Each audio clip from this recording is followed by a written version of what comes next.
Luto tayo ng ulam. Luto tayo ng sinampalukang manok. Sinigang na manok. Ang baga.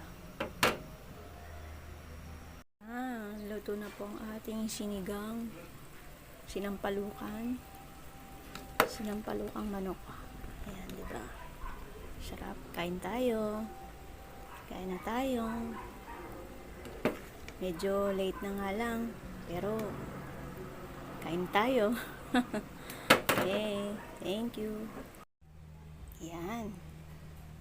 Ito ang aking ulam for today. Sinampalukang manok. Diba? Masim-asim. Siyempre.